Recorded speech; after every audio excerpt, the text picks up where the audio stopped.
ఉండదు, ఇక్కడ పన్నులు వసూలు చేయడానికి వీలేదు, ఇక్కడ పేదలకంతా కూడా భూమి పంచాలని చెప్పి భూస్వాముల భూములంతా కూడా పేదవాడికి భూమి లేనటువంటి వాళ్ళకి పంచినటువంటి చరిత్ర ఎర్ర జెండాకు ఉంది. ఎర్ర జెండాకు ప్రభుత్వం లేనప్పుడు ముఖ్యమంత్రి లేదు, ఎమ్మెల్యే లేరు, అయినా సరే తెగబడి పోరాడి ఎదురు నిలబడి ప్రాణాలు దారపోస్తూ భూములు పంపిణీ చేసినటువంటి చరిత్ర ఈ ఎర్ర జెండాకు ఉంది. ఎందుకోసం ఆరక్షణటువంటి పోరాటం జరుగుతుంది, ఎందుకోసం ఆనాటి నుంచి ఈ రోజు వరకు ఈ ప్రజల తరఫున పోరాడుతుంది. మిగతా అధికారం రావాలనో, డబ్బులు రావాలనో, పైరవీలు చేసుకోవాలనో, సొంత ప్రయోజనాలు జరగాలంటే ఈ పార్టీ కూడా ఎన్నడో అధికారంలోకి వచ్చి ఉండేది. కానీ ప్రజల తరఫునే, పీడిత ప్రజల పక్షాన్ని నిలబడటం కోసమే ఈ పార్టీ పుట్టింది. అందుకోసమే అనేక మంది అమరులు అయ్యారు, వాళ్ళ ప్రాణాన్ని దారపోశారు.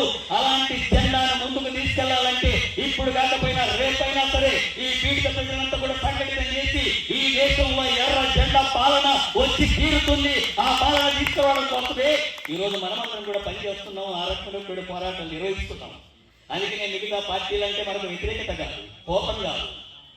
పార్టీ కాబట్టి కోపం కాదు, మన విధానాలకు వ్యతిరేకంగా కాబట్టి, శ్రామిక వర్గాలకు వ్యతిరేకం కాబట్టి, శ్రామిక వర్గాల జీవితాలంతా కూడా నాశనం చేసేటటువంటి విధానాలకు అనుకూలంగా ఉండే ఆ పార్టీలు, ఆ నాయకులు, ఆ ప్రభుత్వాన్ని వ్యతిరేకిస్తున్నాం మనం.